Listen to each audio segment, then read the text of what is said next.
Hello everyone, welcome to स्वा education. तो दोस्तों, आज की पर्टिकुलर क्लास में हम अपेडा एमसीक्यू सीरीज के अंतर्गत एग्रीकल्चर एंड कंसर्न सब्जेक्ट में बात करने वाले हैं।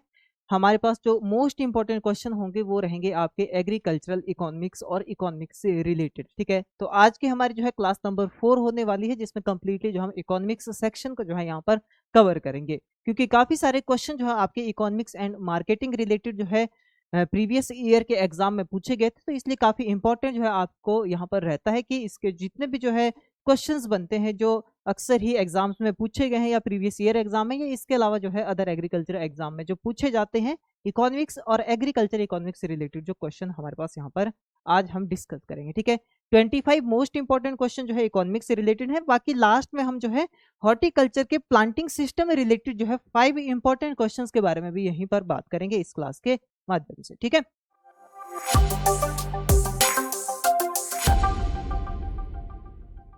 आगे बढ़ते देखिए क्लास में सबसे पहले हम यहाँ पर बात करेंगे क्वेश्चंस की जो आपके इकोनॉमिक्स और एग्रीकल्चर इकोनॉमिक्स से रिलेटेड है। इसके बाद जो है नेक्स्ट आएंगे लास्ट के जो 5 क्वेश्चन रहेंगे, वो क्वेश्चन जो है आपके हॉर्टिकल्चर के प्लांटिंग सिस्टम से रिलेटेड होंगे।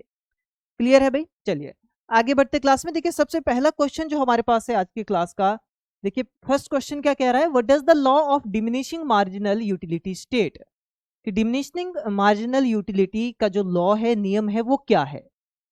तो ऑप्शन देखिए यहाँ पर दिए गए कि utility increases with more consumption, marginal utility rises with each unit, marginal utility decrease with each additional unit consumed, and last option is total utility remains constant. तो देखिए यहाँ पर सबसे पहले हमें ये जानना जरूरी है कि यूटिलिटी होता क्या है। तो देखिए कोई भी किसी भी तरह की अगर हम यूनिट कंज्यूम कर लेते हैं, चलिए फूड से ही इसका एग्जांपल जो है ले लेते हैं। जैसे हम कोई फूड खाते हैं, ठीक है, पर्टिकुलरली हमने क्या किया, फूड खाया, आपको बहुत ज्यादा भूख लगी थी, तो आपने क्या किया भाई, एक जो है समोसा खा लिया। ठीक है, एग्जाम्पल के लिए एक जो है आपने क्या कर लिया, समोसा खा लिया। चलिए एप्पल खा लिया, ठीक है, हेल्दी चीज खाते हैं भाई। ठीक है, तो क्या कर लिया आपने, एक एप्पल जो है यहाँ पर कंज्यूम कर लिया। ठीक है, अब जो है आपको जो भूख होगी, आपकी भूख क्या हो जाएगी, थोड़ी कम हो जाएगी। यानी कि जो आपने एक एप्पल खाया, इससे जो है आपको काफी हद तक क्या हो जाएगी, शांति मिल जाएगी, आपकी भूख में जो है सेटिस्फेक्शन यहाँ पर हो जाएगी। अब फिर जो है आप जो है दूसरा एप्पल खाते हैं, सेकंड यूनिट जो है कंज्यूम करेंगे एप्पल की। ठीक है, इसके बाद जो है आपने तीसरा एप्पल खाया, चौथा एप्पल खाया, तो इतने आप खा भी नहीं पाएंगे। यानी कि जो मैक्सिमम सेटिस्फेक्शन आपको मिलनी थी, वो जो है पहले वाले सेब को खा करके आपको मैक्सिमम वहां पर सेटिस्फेक्शन मिल गई, संतुष्टि मिल गई एक तरह से। अब जितने ज्यादा आपके पास सेब रखते भाई, 5 किलो 10 किलो सेब रखते हैं आपके पास, ठीक है, 10-12 पीसीज आपके पास रखते हैं, तो आपके लिए जो है वो सेटिस्फैक्टरी उतने ज्यादा नहीं होंगे जितनी जो है पहली वाली यूनिट को कंज्यूम करने से आपको सेटिस्फेक्शन मिली। तो law of diminishing marginal utility यही कहता है कि आप जितनी ज्यादा यूनिट जो है कंज्यूम करते जाते हैं, यहाँ पर एग्जांपल हमने फूड का लिया, यहाँ पर जो है हर एक चीज जो इकोनॉमिक्स से रिलेटेड है वो यहाँ पर लिंक्ड है। जैसे पैसा कमाना हो गया, इनकम जनरेट करना हो गया, इनकम कमाना हो गया। ठीक है, जैसे हम जानते हैं कि जैसे पहली सैलरी जब आपकी आती है तो आपको जो है काफी ज्यादा अच्छा लगता है, अच्छी सेटिस्फेक्शन मिलती है, बट धीरे धीरे उस चीज की क्या हो जाती है, हैबिट हो जाती है, तो फिर उतना ज्यादा सेटिस्फेक्शन जो है वो नहीं देती वो चीज। ठीक है, तो इसीलिए कहने का मतलब है जो फर्स्ट यूनिट कंज्यूम की गई वही जो है मैक्सिमम सेटिस्फेक्शन प्रोवाइड करती है। इसके बाद जो फर्दर और सब्सिक्वेंट यूनिट्स कंज्यूम की जाएंगी, उसमें आप जितना आगे बढ़ते जाएंगे उतनी ही जो है मार्जिनल यूटिलिटी कम होती जाएगी, डिमिनिश होती जाएगी, डिक्रीज होती जाएगी। तो यही क्या है, law of diminishing marginal utility कहता है। ठीक है, तो इस तरह से राइट आंसर की बात करें तो क्या हो जाएगा हमारे पास यहाँ पर, राइट आंसर हो जाएगा आपका marginal utility decreases with each additional unit consumed. ठीक है, मार्जिनल यूटिलिटी क्या होती जाती है, कम होती जाती है जैसे जैसे जो हम यहाँ पर एडिशनल यूनिट पर जो है बढ़ते जाते हैं। ठीक है, चलिए आगे बात करते हैं नेक्स्ट क्वेश्चन की। Which type of good is available in abundance and has no price. इनमें से जो दी गए ऑप्शन है, जैसे कि आपका ऑप्शन है यहाँ पर economic good, free good, public good या फाइनल गुड, इनमें से कौन सी जो है ऐसी वस्तु है, ऐसी गुड्स कौन सी हैं। ठीक है, ऐसी कौन सी इनमें से जो है वस्तुएं हैं जो बिल्कुल फ्री मिलती हैं, उसका जो है किसी को कोई पैसा नहीं देना पड़ता। ठीक है, उसके लिए जो है कोई भी रेट डिसाइडेड नहीं होता, कोई भी पैसा जो है उसके लिए नहीं देना होता, और वो एक तरह से भारी मात्रा में अवेलेबल रहती है, बहुत ही ज्यादा अबंडेंट अमाउंट में अवेलेबल रहती है, उसकी कमी नहीं होती। तो ऐसी गुड्स में देखिए अगर हम एग्जांपल ले लें तो ऐसी गुड में एग्जांपल क्या होगा, सबसे बड़ा एयर हो जाएगा। ठीक है, एयर हो जाएगा, यानी कि हवा, हवा में भी देखा जाए ऑक्सीजन, अब देखिए लोग सांस ले रहे हैं यहाँ पर, तो सांस लेने के लिए जो एयर है, ऑक्सीजन है, वो अबंडेंस अमाउंट में जो है एटमॉस्फेयर में पाई जा रही है। भले ही पोल्यूशन जो है एक अदर फैक्टर रहता है, बट अगर इसको साइड करके हम वहां पर देखें तो एयर जो है बिल्कुल फ्री है, ठीक है। किसी तरह का पैसा देखिए हमें जो है सांस लेने के लिए नहीं देना पड़ता। तो ऐसी जो गुड्स है वो किस कैटेगरी के अंतर्गत आती है, वो आती है फ्री गुड्स के अंतर्गत। ध्यान रखना आपने, ठीक है। किसके अंतर्गत आती है, फ्री गुड्स के अंतर्गत जो है ये देखी जाती है। जैसे कि एयर हो गया, सबसे बड़ा एग्जांपल जो है इसका देखने को हमें मिलता है। बाकी दूसरी कोई भी गुड्स हो, हमें फूड खाना हो, अनाज खाना हो, तो हमें खरीदना पड़ता है, उसके लिए कोई ना कोई पे करना पड़ता है। पानी तक के लिए हमें क्या करना पड़ता है, आजकल पे करना पड़ता है। वो तो अलग बात है, नेचुरल कोई भी जो है रिसोर्सेज है वहां से यूटिलाइज कर सकते हैं, ठीक है। बट अगर देखा जाए तो ये भी जो है आपको मार्केट में जो एक तरह से अवेलेबल है, पानी भी अवेलेबल है। वैसे तो ऑक्सीजन भी अवेलेबल है, बट देखा जाए तो ओपन सोर्स है एक तरह का ये, ठीक है। इसके अलावा देखा जाए तो देखिए इकोनॉमिक गुड यहाँ पर है। इकोनॉमिक गुड में आपने ध्यान रखना है जिसके लिए हमें क्या करना पड़े, कोई ना कोई जो है पेमेंट उसके लिए करनी पड़े, ठीक है। वो क्या होती है, इकोनॉमिक गुड होती है, जिसके लिए पे करना जरूरी होता है। पब्लिक गुड ऐसी गुड्स होती हैं जो सभी के लिए जो है एक तरह से अवेलेबल होती हैं। जैसे कोई देखिए गार्डन है, ठीक है, कोई बगीचा है, बाग बगीचा है, ठीक है। तो जैसे थिएटर है, तो वो क्या है, वो पब्लिक गुड्स है, पब्लिक सार्वजनिक जो है लोग उनको यूज कर सकते हैं। और इसके अलावा देखा जाए फाइनल गुड, फाइनल गुड क्या है कि कुछ गुड्स ऐसी होती हैं वो रॉ मटेरियल उसका पहले तैयार होता है, फिर जाकर के उनको प्रोसेस करके या उनको फाइनल फॉर्म में लाया जाता है। जैसे देखिए फाइबर है, फाइबर, ठीक है। फाइबर का एग्जांपल ले लेते हैं, रेशा है भाई, ठीक है। रेशे से फाइनली क्या बनाए जाएंगे, क्लॉथ्स बनाए जाएंगे, कपड़े जो है बनाए जाएंगे। तो जो कपड़ा है, क्लॉथ है, ये क्या हो जाएगा, ये हो जाएगा फाइनल गुड, ठीक है। तो ऐसी गुड्स क्या होती है, फाइनल गुड्स की कैटेगरी में आती है, ठीक है। अगला बात करते देखिए यहाँ पर, which cost remain constant regardless of the level of output. इनमें से दी गई कॉस्ट में से कौन सी ऐसी कॉस्ट है जो बिल्कुल जो है फिक्स रहती है, जिसमें कोई चेंज यहाँ पर नहीं आता, ओके। चाहे जो है लेवल ऑफ आउटपुट जो है कोई भी हो वहां पर, ठीक है। जैसे कि मान लीजिए एक फैक्ट्री का एग्जांपल ले लेते हैं, कोई उद्योग है भाई, ठीक है, कोई फैक्ट्री है, कोई उद्योग है। वो जो है पर्टिकुलरली जैसे मारुति सुजुकी है, मान लीजिए एक दिन में जो है वो क्या कर रही है, 1000 गाड़ियां बना रही है, ठीक है। मारुति सुजुकी एक दिन में 1000 गाड़ियां जो है बना रही है, ठीक है। तो ये क्या है, इसकी आउटपुट हो गई, ठीक है। ये इसकी पर डे की क्या है, आउटपुट हो गई। अब यहाँ पर इनमें से एक ऐसी कॉस्ट है जो इनको बनाने में जो एक तरह से कैसी रहेगी, जिसमें किसी तरह का कोई चेंज कभी भी यहाँ पर नहीं देखा जाता। तो ऐसी कॉस्ट कौन सी होगी, फिक्स कॉस्ट जो है उसे कहा जाता है। ध्यान रखना आपने, ठीक है। फिक्स्ड कॉस्ट जो उसे कहा जाता है, यानी कि यहाँ पर देखा जाए जो आउटपुट है 1000 है, तब भी वो कॉस्ट जो है फिक्स रहेगी। आउटपुट जो है यहाँ पर क्या आ रही है, 1100 आ रही है भाई, तब भी जो है फिक्स रहेगी। आउटपुट जो है 900 आ रही है, किसी दिन गाड़ियां जो है वो 900 बना रही है, ठीक है। तो यहाँ पर आउटपुट में चेंज आ रहा है, जो कंपनी के द्वारा जो प्रोडक्ट बनाए जाते हैं, उत्पाद बनाए जाते हैं, उसमें चेंज आ रहा है, कभी 900, कभी 1100, कभी 1000 बन रहे हैं। बट जो एक कॉस्ट होती है फिक्स्ड कॉस्ट, वो हमेशा फिक्स ही रहती है, चाहे आउटपुट में कमी हो या ये ज्यादा हो। तो वो फिक्स्ड कॉस्ट क्या है भाई, फिक्स्ड कॉस्ट का एग्जांपल अगर हम समझे देखिए तो फिक्स्ड कॉस्ट में जैसे कि रेंट हो गया उस जगह का, ठीक है। मान लीजिए बिल्डिंग जो है रेंट पे है, ठीक है। तो वो जो रेंट रहेगा वो फिक्स ही रहेगा, वो पहले से ही फिक्स किया गया होगा, जो भी ओनर रहेगा वहां का वो पहले से ही फिक्स किया रहेगा उसने। और वो रेंट जो है प्रोवाइड करना पड़ेगा कंपनी को, जो है वो रेंट देना ही पड़ेगा उस ओनर को, ताकि चाहे जो है उसके वो 1000 यूनिट प्रोड्यूस करे, चाहे 900 यूनिट प्रोड्यूस करे, वो कॉस्ट फिक्स है। उसको उसके आउटपुट से कोई लेना देना नहीं है, उसने अपनी जगह का या बिल्डिंग का किराया उसके लिए लगाया था, वो वही रहेगा, फिक्स रहेगा, ठीक है। या देखिए कंपनी की बात कर लेते हैं, यहाँ पर जो एम्प्लॉयज है, ठीक है, जो एम्प्लॉयज यहाँ पर वर्क कर रहे हैं, उनकी जो सैलरीज है, अब चाहे देखिए 1000 यूनिट ये एक तरह से प्रोड्यूस करे, चाहे 900 यूनिट प्रोड्यूस करे, चाहे कम ज्यादा कोई भी वेरिएबिलिटी हो, आउटपुट कुछ भी हो, जो फिक्स जो है सैलरी की गई है वही जो है कंपनी को क्या करनी पड़ेगी, प्रोवाइड करनी पड़ेगी, ठीक है। तो वो कॉस्ट होती है फिक्स कॉस्ट, आउटपुट कुछ भी हो वो कॉस्ट जो है पूरी करनी ही पड़ती है, ठीक है। सेकंड आ गया देखिए मार्जिनल कॉस्ट। मार्जिनल कॉस्ट का मतलब होता है कि जब एडिशनल यूनिट हमें प्रोड्यूस करनी पड़ती है, कोई भी हम एडिशनल यूनिट अगर प्रोड्यूस करते हैं, यानी कि मान लीजिए कैपेबिलिटी कितनी थी, 1000 यूनिट्स प्रोड्यूस करने की थी किसी कंपनी की एक टाइम पे, एक दिन में। बट वहां पर जो है उसने क्या किया, 1100 यूनिट प्रोड्यूस कर ली, 100 एक्स्ट्रा यूनिट प्रोड्यूस कर ली। तो इन 100 एक्स्ट्रा यूनिट को प्रोड्यूस करने के लिए जो है उसको अपने लेबर को भी थोड़ा ज्यादा पैसा देना पड़ेगा, एम्प्लॉयज जो है उनको भी थोड़ा ज्यादा पैसा देना पड़ेगा, क्योंकि उनको ज्यादा समय तक काम करना पड़ेगा उन एडिशनल यूनिट को प्रोड्यूस करने के लिए। तो यही जो है मार्जिनल कॉस्ट होती है, कि किसी एडिशनल यूनिट को प्रोड्यूस करने में जो है कितनी एक्स्ट्रा कॉस्ट जो है वहां पर लगी, ठीक है। जो हर एक एडिशनल यूनिट को लिए जो है एक्स्ट्रा कॉस्ट वहां पर लगती है, उसे क्या कहा जाता है, मार्जिनल कॉस्ट कहा जाता है। फिर आता है वेरिएबल कॉस्ट। वेरिएबल कॉस्ट यानी कि जिसमें क्या देखे जाते हैं भाई, चेंजेस जो है देखे जाते हैं, वो आपने ध्यान रखना है, ठीक है। जिनकी कॉस्ट में चेंजेस हो सकते हैं, जैसे रॉ मटेरियल हो गया किसी पर्टिकुलर चीज का। जैसे देखिए कोई ये जो है मान लीजिए गाड़ी बनाने वाली है कोई दूसरी कंपनी अभी यहाँ पर, ठीक है, जो एक तरह से लोहे का काम करती है या लोहे से रिलेटेड कोई फर्नीचर वगैरह बनाती है, ठीक है, लोहे के जैसे टेबल वगैरह हो गए या कोई एंगल्स वगैरह हो गए, उससे अलग अलग चीजें बनाती है। तो जो लोहा है उसके लिए जो आयरन है वो क्या है, वो रॉ मटेरियल है। अब देखिए फैक्ट्री में देखा जाए तो वो जो रॉ मटेरियल जो लोहा कहीं से खरीदेगा, किसी भी डीलर से खरीदेगा, तो उसके लिए क्या होगा वहां पर, वो पर्टिकुलरली जो है लोहे का रेट कभी उसको क्या मिलेगा कभी क्या मिलेगा, चेंज होता रहेगा। ऐसा नहीं कि वो सालों साल फिक्स रेट में ही उसको खरीदता रहे।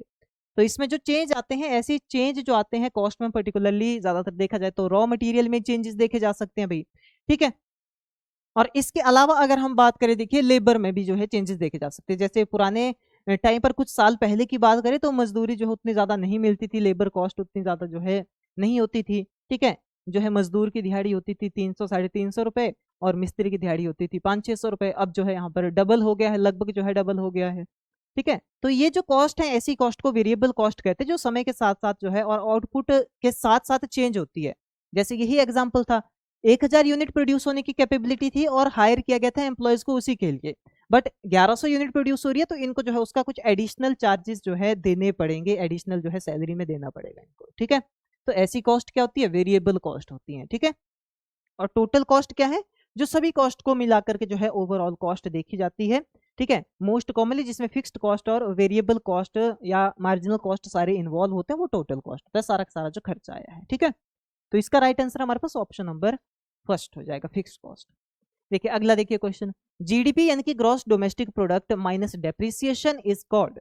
देखिए ग्रॉस डोमेस्टिक प्रोडक्ट की अगर हम बात करें तो जीडीपी के नाम से हम देखिए इसे जानते हैं। जीडीपी यानी कि जितने भी गुड्स एंड सर्विसेज की जो मॉनिटरी वैल्यू है वो पर्टिकुलर टाइम पे जो प्रोड्यूस हो रहा है, किसी कंट्री के द्वारा प्रोड्यूस की जा रही हैं, ठीक है, तो उसे क्या कहा जाता है, जीडीपी कहा जाता है। वो गुड्स हो सकती है, वो सर्विसेज हो सकती है, या कोई चीजें हो गई या कोई सेवाएं हो गई, ठीक है, जिसके द्वारा जो है मॉनिटरी कलेक्ट की जा रही है, उसकी मॉनिटरी वैल्यू अगर कैलकुलेट की जाएगी तो एक अमाउंट हमारे पास बनेगा, तो वो क्या है, वो जीडीपी कहलाता है, जिसे हम ग्रॉस डोमेस्टिक प्रोडक्ट कहते हैं।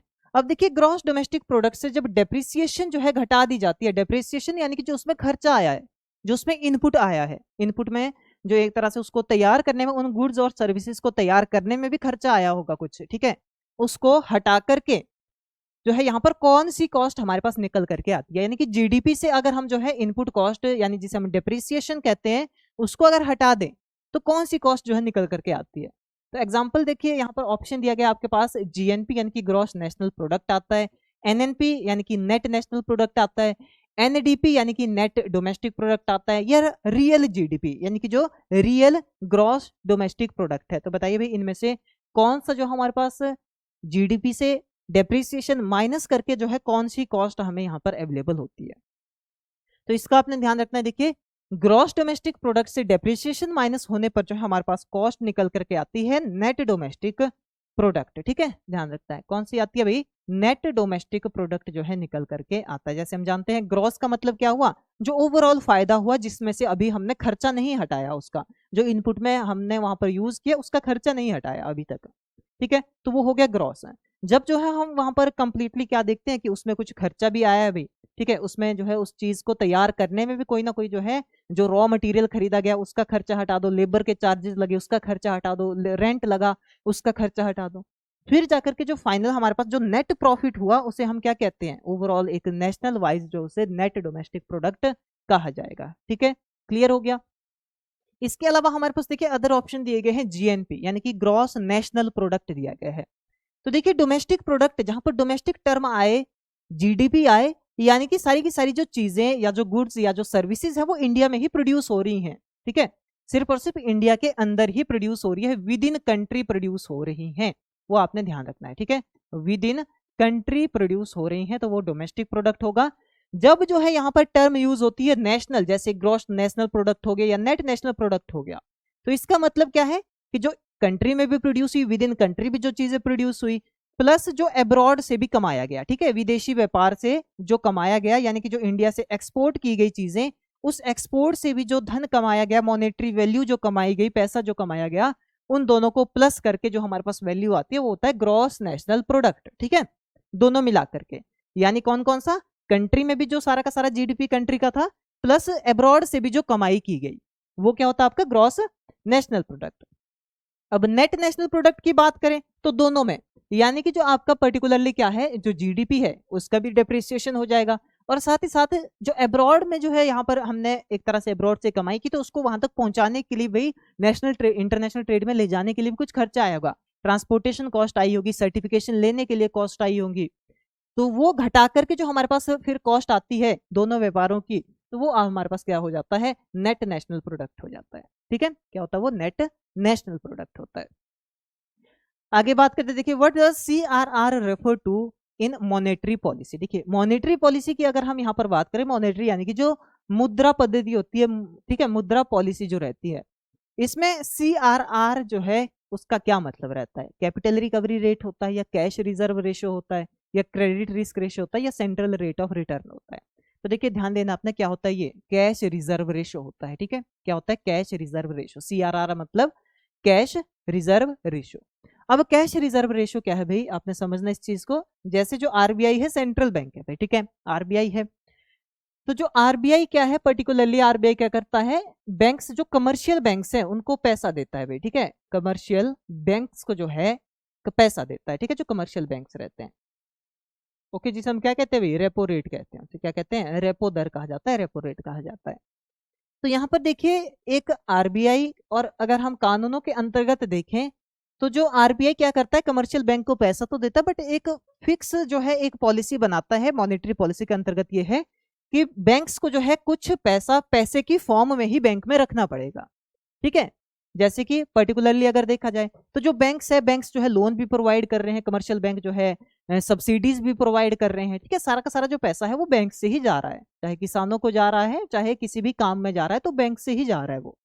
बट जो आरबीआई ने यहाँ पर पॉलिसी के अंतर्गत क्या कहा है कमर्शियल बैंक को, कि इनको जो रेट डिसाइड करेगी आरबीआई किसके लिए, सीआरआर के लिए, उस रेट का जो पैसा है वो उनको कैश के फॉर्म में ही रखना होगा, क्योंकि कभी भी जो उसकी जरूरत पड़ सकती है आरबीआई को, या सेंट्रल गवर्नमेंट को, या डिजास्टर में कभी भी किसी भी तरह से उसकी आवश्यकता जो है यहाँ पर केंद्रीय सरकार को या दूसरी ऑर्गेनाइजेशन को हो सकती है।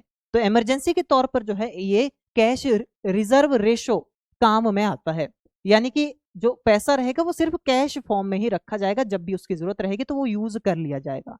तो ये एक फिक्स रहता है। जैसे नॉर्मली अगर बात की जाए, मान लीजिए किसी बैंक के पास जो है 100 करोड़ रुपए हैं भाई, ठीक है, कितने हैं, 100 करोड़ रुपए जो है किसी बैंक के पास है पर्टिकुलरली, तो वहां पर लगभग अगर उसका कितना है भाई, मान लीजिए 6% तक जो है सीआरआर है। ठीक है, कितना है, 6% सीआरआर है। तो सिंपल सा मतलब है इसका कि 6 करोड़ रुपए जो है उसके पास कैश में हर टाइम अवेलेबल होने चाहिए। ठीक है, 6 करोड़ रुपए जो है कैश बैंक के पास रिजर्व में होना ही होना चाहिए। ये क्या कहलाता है, कैश रिजर्व रेशो कहलाता है, ये आपने ध्यान रखना है। ठीक है, और पर्टिकुलरली जो है ये अलग अलग हो सकता है, मे बी ये अलग अलग जो है हो सकता है, बट अगर बात करें देखिए प्रॉपर इसकी डेफिनेशन की, तो डेफिनेशन यही कहती है कि जो भी यहाँ पर एक फिक्स अमाउंट रहता है कि बैंक को जो है वो रिटेन करना ही पड़ेगा, कैश फॉर्म में वो रखना ही पड़ेगा, ना तो वो ऑनलाइन माध्यम से जो है रहेगा, ना वो गोल्ड के फॉर्म में रखा जाएगा। ऐसा नहीं कि उसको जो है क्या किया, पैसे को जो है गोल्ड की फॉर्म में रख लिया, पैसा जो है किसी को दे दिया, बाकी गोल्ड जो है उसके बदले रख लिया बैंक में जो है। ठीक है, वो नहीं होगा, ये सिर्फ कैश की फॉर्म में ही रखा जाएगा। ठीक है, आगे देखिए, which curve is used to represent income inequality in a society. देखिए इनमें से एक कर्व ऐसी है जो सोसाइटी में इनकम इनइक्वालिटी को जो है दर्शाती है। तो ऑप्शन दिए गए Phillips curve, demand curve, IS curve या लॉरेंज कर्व। तो इसमें जो राइट आंसर हमारे पास होगा वो होगा लॉरेंज कर्व। ठीक है, कौन सा हो जाएगा, ऑप्शन नंबर 4 हो जाएगा, लॉरेंज कर्व हो जाएगा। देखिए लॉरेंज कर्व का मतलब क्या है और इनकम इनइक्वालिटी का मतलब क्या है, कि जैसे मान लीजिए 100% पॉपुलेशन है, तो जो 100% इनकम है वो सब में बराबर बराबर डिस्ट्रीब्यूट हो, यानी कि 1% पे 1%, सिंपल सी बात। ठीक है, 10% पे 10%, सिंपल सी बात है। ओके, यानी कि कोई भी लोग हो, चाहे रिच हो पुअर हो, जो एक पॉपुलेशन है भाई, ठीक है, तो पॉपुलेशन में रिच और पुअर लोग हों, और उसमें जो भी पर्टिकुलर इनकम हो वो सब में, जो ओवरऑल इनकम है नेशन की, वो सभी में जो है बराबर से बांटी जाए। ठीक है, और प्रॉपर जो है सबके पास क्या हो, बराबर इक्वल चांसेस जो है इनकम जनरेट करने के हो, तो वो आपका क्या होता है, इक्वालिटी होता है इनकम में। बट क्या देखा जाता है कई बार कि जो रिच पीपल है, देखिए उनके पास ज्यादा ही पैसा है, गरीब के पास जो है बिल्कुल भी पैसा नहीं है वहां पर, तो ये होता है इनकम इन इक्वालिटी सोसाइटी में। ठीक है, तो इसको देखिए दर्शाया जाता है लॉरेंस कर्व के थ्रू, जो है इसको हम दर्शाते हैं। जैसे कि यहाँ पर ये ग्राफ कैसे शो करता है भाई, इस तरह से जो है ग्राफ शो किया जाता है। जैसे मान लीजिए ये आपका हो गया, ये एक्स एक्सिस है, ठीक है, ये वाई एक्सिस है। ओके, ये आपने ध्यान रखना है। तो इसमें देखिए ये आपके पास हो गया 0 पॉइंट, ठीक है, और ये हो गया आपके पास जो है 100 पॉइंट, और ये हो गया आपके पास 100 पॉइंट, ठीक है, ये हो गया 50%, और यहाँ मिड में हो गया आपका 50%, ठीक है भाई। इस तरफ को देखिए पॉपुलेशन शो की जा रही है, ध्यान रखना आपने, ठीक है, पॉपुलेशन ग्रोथ जो है इस तरह को है, ठीक है, यानी कि पुअर टू रिच इस तरह से हम ले सकते हैं एक तरह से, ठीक है। पॉपुलेशन परसेंटेज ये है, ठीक है, 100% पॉपुलेशन, 50% पॉपुलेशन, 0%, ठीक है, ऐसे आपने ध्यान रखना है। और यहाँ के लिए अगर हम बात करें तो ये इनकम है भाई, ठीक है, क्या है, ये इनकम है। ओके, वाई एक्सिस जो है इनकम को शो कर रहा है। तो देखिए यहाँ पर जो कौन किसको रिप्रेजेंट करेंगे हम, यहाँ पर अगर रिप्रेजेंट करें पर्टिकुलरली जो इक्वल इनकम वाली कर्व है, तो इक्वल इनकम जो है बिल्कुल ऐसे रहेगा, 45 डिग्री पे रहेगा, जहां पर इनकम जो है कैसी है, स्टेबल है, इक्वल है, यानी कि 1% के पास 1% है, ठीक है, 100% के पास 100% है, यानी कि 1% लोगों के पास जो है 1% तक का मॉनेटरी वैल्यू या नॉर्मली इनकम है, ठीक है, किसी भी तरह की रिसोर्सेज में हो सकती है, जरूर नहीं पैसे में ही हो, ठीक है। तो यहाँ पर देखिए ओवरऑल जैसे हम बात करें तो ये क्या कर रहा है, इस वक्त शो जो है यहाँ पर कर रहा है कि 50% के पास जो है प्रॉपर 50% है भाई, ठीक है, और 100% के पास प्रॉपर 100% है। ये जो है मतलब कि क्या है, सारी की सारी बिल्कुल इक्वल वैल्यू है। बट इस तरह से देखा नहीं जाता, देखिए पर्टिकुलरली कुछ जो है यहाँ पर पूंजीपति लोग होते हैं, उनके पास कुछ ज्यादा ही जो है पैसा रहता है, ज्यादा ही अमाउंट रहता है, और बाकी कुछ जो है क्या देखे जाते हैं, कुछ के पास जो है बिल्कुल कम पैसा रहता है। तो पॉपुलेशन में जब तक स्टेबिलिटी है तब तक जो है इनकम इक्वेलिटी है, और जैसे ही इनकम इनइक्वेलिटी है तो उसको जो है लॉरेंस कर्व के थ्रू शो किया जाता है। तो लॉरेंस कर्व हमेशा क्या जाती है, जो ये आपके पास इक्वेलिटी वाली कर्व होती है इससे बिल्कुल दूर से जाती है, ऐसे को, ठीक है, इस तरह से जाती है, ऐसे को देखी जा सकती है, ठीक है। ये जो लॉरेंस कर्व है इस तरह से जो है शो की जाती है, लॉरेंस कर्व। और आपने ध्यान देना है जितने दूर जो है ये लॉरेंस कर्व होगी इस इक्वेलिटी की कर्व से, ठीक है, यह है इक्वेलिटी की कर्व, ठीक है, इक्वेलिटी इनकम और पॉपुलेशन इक्वेलिटी है। बट जितने दूर देखिए ये जाती जाएगी और ज्यादा दूर से जाएगी, तो यानी कि उतनी ही ज्यादा इनइक्वेलिटी है। जितने पास से होगी उतनी कम इनइक्वेलिटी है सोसाइटी में इनकम रिलेटेड, जितने दूर से जाएगी उतनी जो है ज्यादा इनइक्वेलिटी यहाँ पर है। तो इस तरह से जो है लॉरेंस कर्व शो की जाती है, ठीक है। तो यहाँ रखना है अपने, लॉरेंस कर्व किसके लिए है, इनकम इन इक्वेलिटी को सोसाइटी में शो करने के लिए। फिर अगर हम बात करें देखिए फिलिप कर्व की, ठीक है, फिलिप कर्व की जब बात की जाए तो ये जो है इनवर्स रिलेशन शो करता है किसके बीच में, इन्फ्लेशन और अनएम्प्लॉयमेंट के बीच में इनवर्स रिलेशन, ठीक है, किसके बीच में, इन्फ्लेशन, ठीक है, इन्फ्लेशन और अनएम्प्लॉयमेंट, इन्फ्लेशन अपॉन अनएम्प्लॉयमेंट, ये जो है इस तरह का इनवर्स रेशो को शो करती है, कौन सी, जो फिलिप कर्व होती है। आईएस कर्व की अगर हम बात करें देखिए इंटरेस्ट रेट एंड इनकम के कॉम्बिनेशन को शो करती है, क्या करती है भाई, इंटरेस्ट रेट और इनकम के कॉम्बिनेशन को, इंटरेस्ट रेट प्लस इनकम, ठीक है, इसको शो करने के लिए कौन सी आईएस कर्व है। बाकी डिमांड कर्व किसको शो करती है, डिमांड को शो करती है, ठीक है, डिमांड कर्व जो है डिमांड को शो करती है। क्लियर है भाई। तो इस तरह से इसका राइट आंसर क्या हो जाएगा, ऑप्शन नंबर डी हो जाएगा, ठीक है। आगे बात करते देखिए what is the difference between GDP and GNP. देखिए यहाँ पर जो है किसका पॉइंट है, ये यहाँ पर जो ऑप्शन में आपको पॉइंट मिलेगा जीएनपी का, ठीक है, ध्यान रखना है, यहाँ से इससे छांटना है आपको कि जीडीपी और जीएनपी के बीच में जो है क्या डिफरेंस है। तो देखिए जो जीडीपी है जैसे मैंने बात की ये है डोमेस्टिक प्रोडक्ट, बाकी दूसरा जो रहता है कौन सा, जीएनपी, ये कैसा, ये है नेशनल प्रोडक्ट, ठीक है। तो ये हो गया कौन सा, डोमेस्टिक प्रोडक्ट हो गया भाई, ओके, और ये कौन सा हो गया, ये नेशनल प्रोडक्ट हो गया। तो पहले हमने बात की थी डोमेस्टिक प्रोडक्ट में सिर्फ जो है डोमेस्टिक गुड्स रहेंगी, सर्विसेज रहेंगी, बाकी जो नेशनल प्रोडक्ट होगा उसमें अब्रॉड की भी रहेंगी। तो कौन सा हो जाएगा, ऑप्शन फर्स्ट राइट आंसर हो जाएगा आपका, यानी कि इनकम फ्रॉम अब्रॉड जो जीडीपी के अंतर्गत नहीं आता, ठीक है।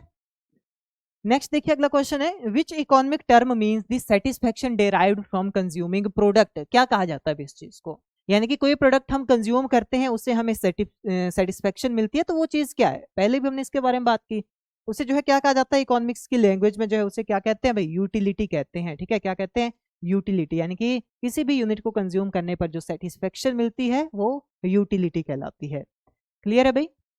आगे देखिए what is the objective of fiscal policy. देखिए फिस्कल पॉलिसी का ऑब्जेक्टिव जो है क्या है, ये आपको बताना है।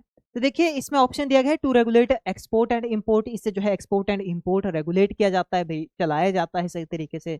गवर्नमेंट स्पेंडिंग्स और टैक्सेशन, यानी कि गवर्नमेंट जो खर्चा करती है अलग अलग जो भी, जैसे हेल्थ रिलेटेड हॉस्पिटल्स बनाए, स्कूल्स बनाए या सड़कें बनाई, जो चीजें भी बनाई, ठीक है, और साथ ही जो उन्होंने पब्लिक से टैक्स कलेक्ट किया और उसका फिर यूज किया इन सब चीजों में, स्पेंडिंग में, ठीक है, वो होता है फिस्कल पॉलिसी। या टू इंक्रीज इन्फ्लेशन, महंगाई को बढ़ाना, या मिनिमम वेजेस सेट करना। तो देखिए सिंपल सा राइट आंसर हो जाएगा हमारे पास यहाँ पर ऑप्शन नंबर बी, यानी कि गवर्नमेंट स्पेंडिंग्स एंड टैक्सेशन को मैनेज करने के लिए जो है फिस्कल पॉलिसीज बनाई गई है, यानी कि किस तरह से जो है टैक्सेस कलेक्ट किए जाएंगे, क्या दर रखी जाएगी, और फिर जो है किन किन पर्टिकुलर चीजों पे उनको खर्च किया जाएगा, इसके लिए जो है प्रॉपर पॉलिसी रहती है, जिसे हम क्या कहते हैं, फिस्कल पॉलिसी कहते हैं, ठीक है। क्या कहा जाता है इसे, फिस्कल पॉलिसी कहा जाता है, ठीक है। आगे बात करते, देखिए यहाँ पर व्हाट डज बीसीआर यानी कि benefit cost ratio indicate, BCR का मतलब क्या होता है। ऑप्शन दिया गया है present value of benefits to cost, या ratio of cost to utility, ratio of profit to total asset, और नेट प्रेजेंट वैल्यू। तो इसके राइट आंसर की बात करें हम तो देखिए क्या हो जाएगा, ऑप्शन नंबर ए हो जाएगा यहाँ पर। बेनिफिट कॉस्ट रेशो यानी कि बीसीआर की बात अगर हम करें तो बीसीआर का मतलब क्या रहता है आपके पास यहाँ पर, प्रेजेंट वैल्यू ऑफ बेनिफिट, ठीक है, क्या है, present value of benefit upon present value of cost, ठीक है, प्रेजेंट वैल्यू ऑफ कॉस्ट, ठीक है, ये ध्यान रखना है, यानी कि बेनिफिट अपॉन कॉस्ट। तो इससे क्या निकलता भाई, पर्टिकुलरली इससे क्या पता चलेगा, जब हम जो है यहाँ पर पर्टिकुलरली कोई भी बिजनेस कर रहे हैं, कोई भी प्रोजेक्ट में इन्वॉल्व हैं, तो वहां पर हम देखेंगे कि बेनिफिट कितना हो रहा है अपॉन कॉस्ट जो उसमें कितनी आई है। तो इससे हमारे पास जो निकल करके जो रिजल्ट आएगा वही यहाँ पर डिसाइड करेगा कि जो बिजनेस है या जो प्रोजेक्ट है वो बेनिफिशियल भी है, उसमें फायदा भी हो रहा है या नहीं हो रहा है। ऐसा नहीं कि कॉस्ट जो है यहाँ पर आपकी कैसी है, कॉस्ट जो है ज्यादा यूज हो गई, बेनिफिट जो है उसमें कम देखा गया, उसमें बेनिफिट हुआ ही नहीं, उल्टा जेब से लगाना पड़ा भाई। तो यहाँ पर बीसीआर का मतलब ही ये होता है कि जो बेनिफिट और कॉस्ट को एनालाइज करके हम जो है बिजनेस प्रॉफिटेबल है या नहीं है, इस चीज का पता लगाएं। तो यहाँ पर देखिए कुछ इंडिकेशन आती है, जैसे कि जो बीसीआर है, बेनिफिट कॉस्ट रेशो, अगर तो देखिए यहाँ पर बराबर है एक के, ठीक है, यानी कि इक्वल टू 1 है, तो तब जाके यहाँ पर देखा जा सकता है कि ये जो है एक तरह से बिल्कुल कोई भी ना तो लॉस है ना हानि है, ठीक है, ना तो लॉस है ना प्रॉफिट है, इस तरह से देखा जा सकता है, ठीक है, यानी कि कोई भी किसी तरह का लॉस और प्रॉफिट यहाँ पर नहीं है, बिल्कुल स्टेबिलिटी है बिजनेस में। अगर देखिए अगर हम बात करें बेनिफिट कॉस्ट रेशो, अगर जो है यहाँ पर लेस देन 1 है, तो सिंपल सी बात है, क्या मतलब हो जाएगा उसका, लॉस है, मतलब कि बिजनेस में, ठीक है, ध्यान रखते हैं कि बिजनेस में क्या है, लॉस है, ओके। अगर जो है यहाँ पर कैलकुलेशन में हम बात करें कि आपके पास जो बीसीआर है वो जो है एक से ज्यादा है भाई, ठीक है, तो तब जाकर के वहां पर कहा जा सकता है कि बिजनेस कैसा है, प्रॉफिटेबल है, कैसा है, प्रॉफिट को शो करेगा, ठीक है, यानी कि एक से ज्यादा है तो प्रॉफिट को शो करेगा, एक से कम है डिफरेंस यहाँ पर तो क्या करेगा, शो लॉस को, अगर बराबर है एक के तो यानी कि प्रॉफिट और लॉस किसी तरीके का यहाँ पर कोई नहीं है, स्टेबिलिटी है बिजनेस में, ठीक है। आगे देखिए, which market structure has many seller but each sells a slightly different product. देखिए ये मार्केट कंडीशन है हमारे पास अलग अलग, ठीक है, बायर और सेलर हम जानते हैं, सेलर हो गए बेचने वाले, बायर्स हो गए खरीदने वाले, ठीक है। तो यहाँ पर क्वेश्चन पूछा जा रहा है कि मार्केट स्ट्रक्चर के अंतर्गत जो अगर ऐसी कंडीशन है कि जहां पर सेलर्स बहुत ज्यादा हैं, ठीक है, और हर एक सेलर के पास जो है एक तरह के प्रोडक्ट है, बट थोड़ा थोड़ा जो है उन प्रोडक्ट में क्या है, डिफरेंस है। जैसे मान लीजिए उनके पास क्या है, उनके पास जो है सोप है भाई, साबुन है, ठीक है, साबुन जो है बेच रहे हैं दुकानदार। अब एक के पास जो है किसी ब्रांड का होगा, एक के पास किसी ब्रांड का होगा, एक के पास किसी ब्रांड का होगा, अलग अलग है, ठीक है, एक के पास जो है डेटॉल है, मान लीजिए एक डेटॉल बेच रहा है, दूसरा जो है संतूर बेच रहा है भाई, ठीक है, तीसरा जो है यहाँ पर लाइफ बॉय बेच रहा है भाई, ठीक है। तो इसकी अगर हम बात करें तो ये जो अलग अलग ब्रांड है, देखिए यहाँ पर है तो क्या है, तो ये साबुन ही है, तो सोप ही, बट ये ब्रांड का फर्क यहाँ पर पड़ जाता है, ब्रांड के आधार पर वो क्या कर रहे हैं, अलग अलग तरीके से जो है अपने प्रोडक्ट को बढ़ा चढ़ा करके बोल रहे हैं। एक बोलेगा कि डेटॉल अच्छा है, संतूर अच्छा नहीं है, दूसरा बोलेगा संतूर अच्छा है, डेटॉल अच्छा नहीं है, यानी कि कोई ना कोई एक फीचर उनके प्रोडक्ट में अलग अलग होगा और उसी का फायदा उठा करके जो है वहां पर वो बिजनेस कर रहे हैं, बल्कि प्रोडक्ट एक ही है, प्रोडक्ट है सोप ही सिर्फ, ठीक है। तो ऐसी कंडीशंस को क्या कहा जाता है मार्केट में, मोनोपोली कहा जाता है, या इसके अलावा परफेक्ट कंपटीशन कहते हैं, या ओलिगोपोली कहते हैं, या मोनोपोलिस्टिक कंपटीशन कहते हैं। तो देखिए जो तो ये कंडीशन है इसे हम क्या कहते हैं, इसे कहते हैं मोनोपोलिस्टिक कंपटीशन। ध्यान रखना क्या कहलाता है ये, मोनोपोलिस्टिक कंपटीशन कहलाता है। अब देखिए मार्केट में हमारे पास दो तरह की कंडीशंस देखने को मिलती हैं जिसके बेस पर मार्केट को बांटा गया है। एक तो होता है देखिए परफेक्ट कंपटीशन मार्केट, ठीक है, कौन सा, परफेक्ट कंपटीशन वाला मार्केट रहता है। एक होता है इम्परफेक्ट कंपटीशन वाला मार्केट, इम्परफेक्ट कंपटीशन। तो देखिए परफेक्ट कंपटीशन का मतलब क्या है, जो यहाँ पर ऑप्शन बी में भी दिया गया है।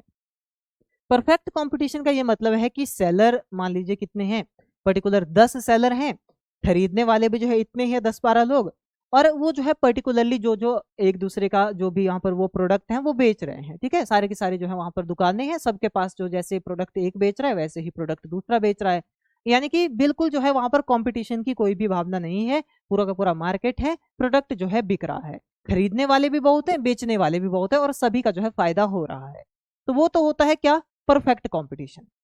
बट जो ये दूसरी कंडीशंस हमारे पास यहाँ पर आई, जैसे मोनोपोली, ओलिगोपोली या मोनोपोलिस्टिक कंपटीशन, इसे कहा जाता है इम्परफेक्ट मार्केट कंडीशंस, ठीक है। ये होती हैं सारी की सारी क्या, इम्परफेक्ट मार्केट कंडीशन जो है ये होती हैं, ठीक है, जो ऑप्शन ए में है, ऑप्शन सी में है और ऑप्शन डी में है, ये तीनों के तीनों क्या है, इम्परफेक्ट मार्केट की कंडीशंस हैं।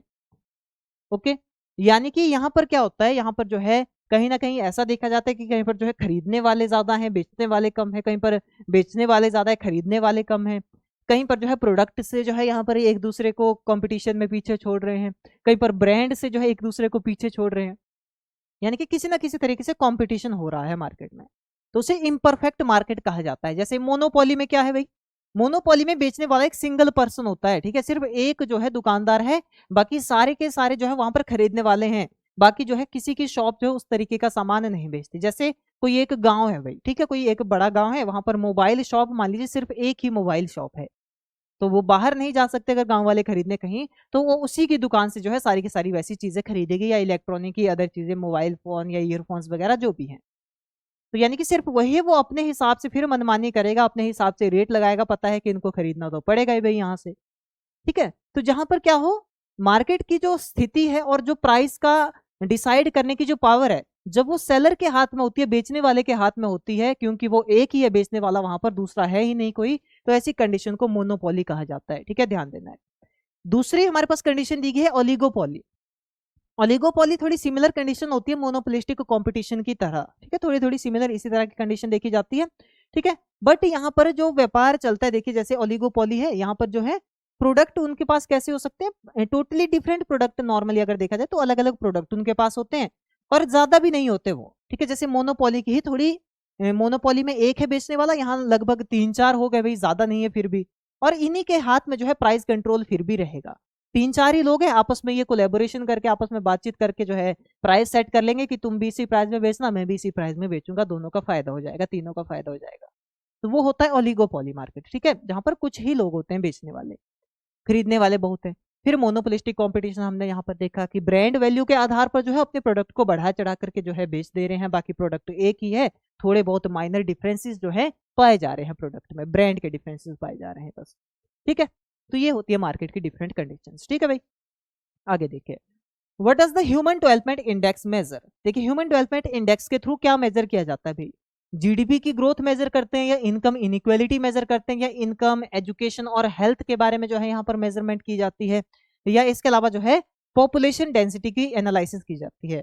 देखिए सिंपल सी बात है, ह्यूमन डेवलपमेंट इंडेक्स का मतलब क्या है कि हर तरीके से विकास किस तरह से जो है ह्यूमंस का या पर्टिकुलर जो नेशनल पब्लिक है उनका हो रहा है, इनकम किस तरह की कमा रहे हैं वो, ठीक है, एजुकेशन कैसी है, हेल्थ जो एक तरह से देखा जाए तो हेल्थ स्टेटस क्या है, ठीक है, ओवरऑल ये सारी सारी सुविधाएं कितनी प्रोवाइड की जा रही है इनकम में, एजुकेशन में या हेल्थ में, उसे क्या कहा जाता है, ह्यूमन डेवलपमेंट इंडेक्स जो है कहा जाता है, ठीक है। आगे देखिए, which rate is used by RBI यानी कि Reserve Bank of India to lend money to commercial banks, कि किस दर पे जो है यहाँ पर जो आरबीआई यानी कि रिजर्व बैंक ऑफ इंडिया जो सेंट्रल बैंक है, नेशनल बैंक है, वो किस दर पर जो है कमर्शियल बैंक्स को, दूसरे बैंकों को जो है पैसा देता है। तो सिंपल सी बात है, देखिए ये एक जीके का भी क्वेश्चन हमारे पास बनता है, जनरल नॉलेज का क्वेश्चन बनता है, इसे क्या कहा जाता है भाई, रेपो रेट कहा जाता है, रेपो दर कहा जाता है, ठीक है। यानी कि जैसे कि ये क्या है आपके पास आरबीआई है, ओके, ये आरबीआई हो गया, और ये जो है दूसरे कमर्शियल बैंक्स हो गए, ठीक है, ये कमर्शियल बैंक्स हो गए, ठीक है। तो यहाँ पर देखिए, जो आरबीआई जो एक तरह से जिस रेट पे जो है यहाँ पर प्रोवाइड करेगा उसे क्या कहेंगे, रेपो रेट कहेंगे भाई, पैसा इनको प्रोवाइड करेगा, ठीक है। और उसमें सारी चीजें इंक्लूडेड होंगी भाई, ये कैश रिजर्व रेशो या स्टैट्यूटरी लिक्विडिटी रेशो, इसके बारे में अभी बात करेंगे, ठीक है। ये तो हो गया। अब जब ये वापस लेगा इनसे, देखिए, ठीक है, जब ये इनसे वापस लेगा तो उसे क्या कहा जाएगा, रिवर्स रेपो रेट कहा जाएगा उसे, ठीक है। क्या कहा जाएगा उसे, रिवर्स रेपो रेट कहा जाएगा, जिस दर से जो है वापस क्या करता है, ये मॉनेटरी कलेक्ट करता है, ठीक है। तो इसमें अगर यहाँ पर देखिए बात की जाए तो पर्टिकुलरली फिक्स है भाई, जो ये रेपो रेट है लगभग जो है 3.35 के आसपास है भाई, ठीक है। बाकी आप चेक कर लीजिएगा, इसके ऊपर 3.35 के आसपास है और फिक्स है भाई ये, ठीक है, 3.35 में। तो जो रिवर्स रेपो रेट हो गया, हमने बात कर ली कि कमर्शियल बैंक से जो वापस ही लेगा। सीआरआर की हमने पहले बात कर ली थी कि जो आरबीआई कहता है पैसा देते वक्त कि इतना पैसा आपको कैश में ही रखना है भाई, ठीक है, वो हो गया कैश रिजर्व रेशो। एसएलआर अलग आया हमारे पास यहाँ पर, यानी statutory liquidity ratio. Statutory liquidity ratio क्या है कि जैसे कैश रिजर्व रेशो है कि बैंक को बोल दिया आपने कैश फॉर्म में इतना पैसा रखना है, जो पैसा हम दे रहे हैं उसका 5% 6% आपने कैश फॉर्म में रखना है, वो तो हो गया क्या, कैश रिजर्व रेशो। जब जो है किसी भी फॉर्म में रख सकते हैं, यानी कि जो है गोल्ड की फॉर्म में रख दिया भाई, ठीक है, यहाँ से यहाँ ध्यान रखना है इसको, ठीक है। जैसे कि गोल्ड की फॉर्म में रख लिया, या कैश की ही फॉर्म में रख सकते हैं अभी इसको भी, ठीक है, या कोई और जैसे कोई भी अदर जो भी मुद्रा हो सकती है, ठीक है, चाहे सोने की फॉर्म में रखो उसको, चाहे जो है कैश की फॉर्म में रखो, उसे जो है स्टैट्यूटरी लिक्विडिटी रेशो कहा जाता है, ये आपने ध्यान रखना है, ठीक है, कि इतना पैसा जो है बैंक को इस किसी ना किसी फॉर्म में जो है यहाँ पर रखना ही रखना है इतना, ठीक है, वो क्या जाता है, उसे क्या जाता है एसएलआर रेट, ठीक है, एसएलआर रेशो वो कहलाता है। आगे बात करते हैं, देखिए in agricultural economics what does C3 cost include. तो देखिए एग्रीकल्चर इकोनॉमिक्स में जब हम क्या करते हैं, फार्म बजटिंग करते हैं, यानी कि कोई बिजनेस स्टार्ट करना है तो उसके लिए एक बजट तैयार किया जाता है, ठीक है, और उस बजट में सारी की सारी कॉस्ट इंक्लूड की जाएगी, सारी की सारी कॉस्ट इंक्लूड की जाती है।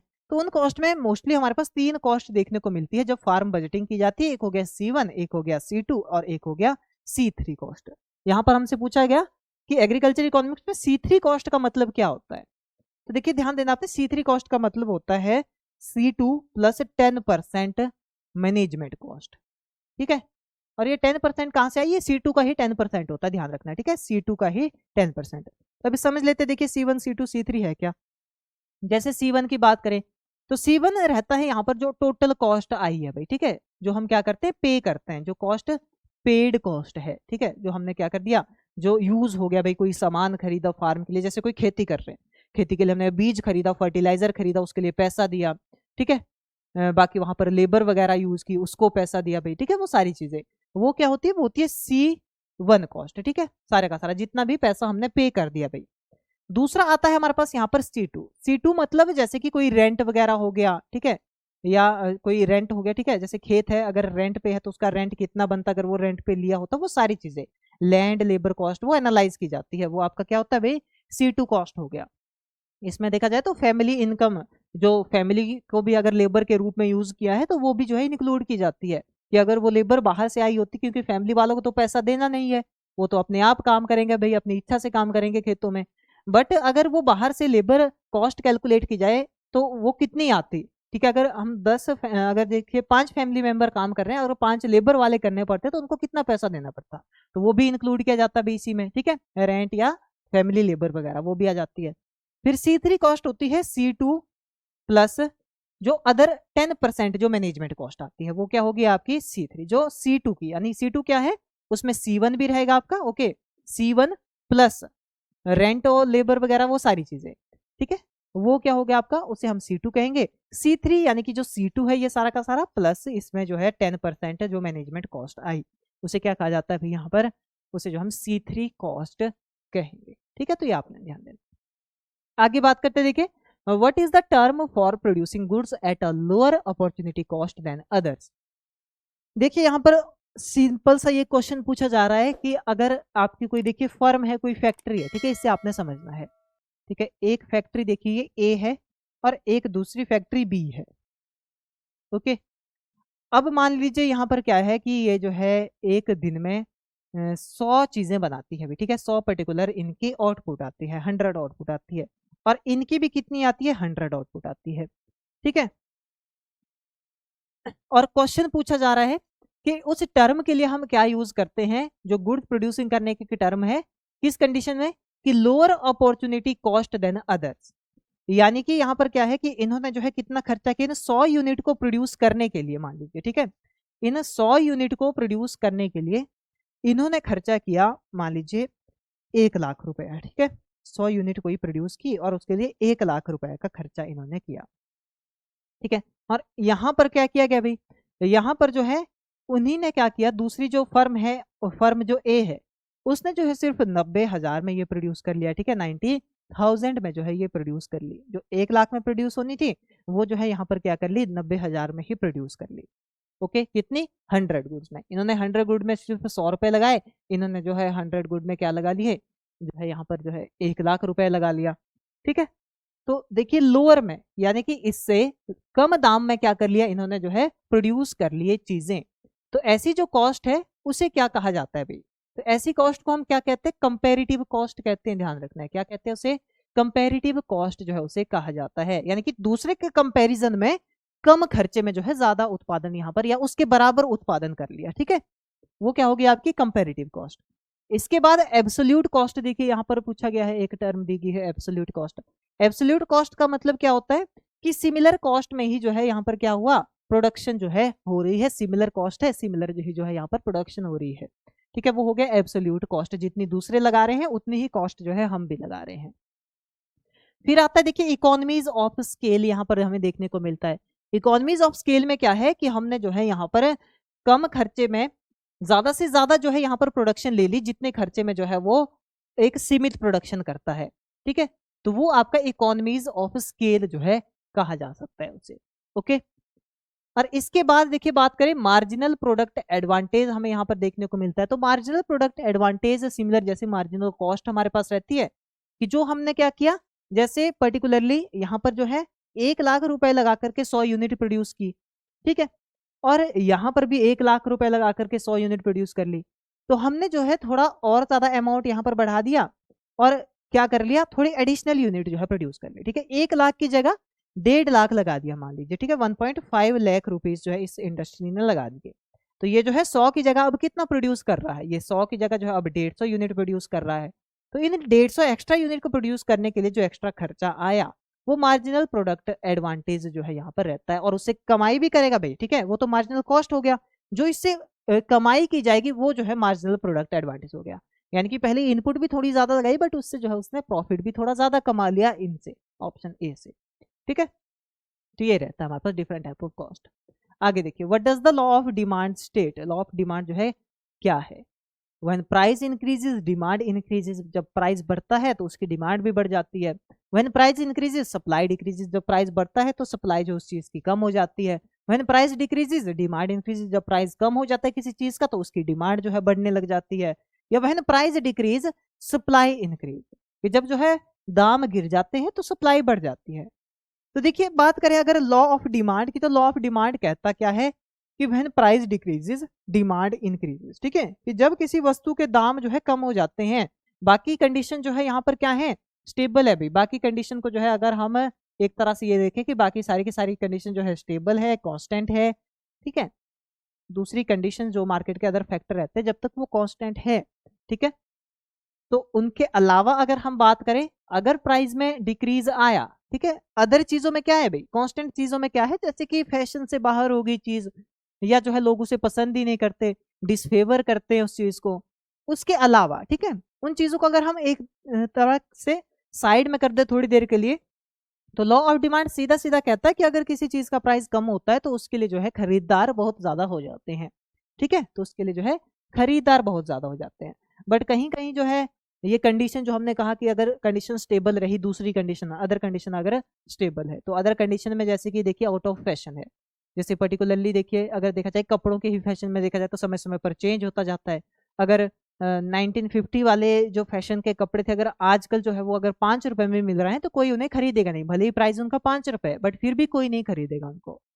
तो यहाँ पर तो क्या हो जाता है, तो लॉ ऑफ डिमांड यहाँ पर फेल कर जाता है। बट इसमें पहले ही लॉ ऑफ डिमांड में कहा गया कि बाकी सारी की सारी चीजें अगर जो है बिल्कुल स्टेबल रहे, बाकी चीजों को अगर हम ना देखें, ठीक है, कुछ समय के लिए अगर ना देखा जाए इनके लिए, वो कांस्टेंट है, तो जो प्राइस अगर कम होता है तो यही देखा जाता है कि डिमांड उसकी बढ़ जाती है। ठीक है भाई, अगला देखिए, which of the following is a compliment good for a car. Car के लिए एक कॉम्प्लीमेंट गुड की तरह यहाँ पर कौन सा प्रोडक्ट दूसरा यूज होता है। तो देखिए, कॉम्प्लीमेंट गुड का मतलब हमें पहले समझना है कि होती क्या है। कॉम्प्लीमेंट गुड का मतलब होता है कि जो दोनों के दोनों एक साथ इस्तेमाल होती हैं, ठीक है, यानी कि बोथ यूज्ड टुगेदर।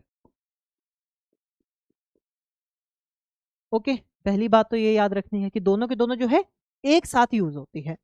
दूसरा इसमें जो मेजर पॉइंट आपको याद रखना है वो क्या है भाई, एक तो यह है कि दोनों के दोनों एक साथ यूज होती है। दूसरा ये याद रखना है कि अगर एक का जो प्राइस है, ठीक है, price of one good decreases, ठीक है, ये ध्यान रखना। अगर एक किसी गुड का या वस्तु का प्राइस कम होता है कॉम्प्लीमेंट्री गुड में से, ठीक है, दो गुड्स आती है कॉम्प्लीमेंट्री गुड्स में, ठीक है, मान लीजिए गुड ए है और गुड बी है, ठीक है, तो पहला पॉइंट हमारे पास हो गया कि दोनों के दोनों जो है एक साथ ही इस्तेमाल होती हैं। ठीक है, दूसरा क्या है कि price of one good decreases when,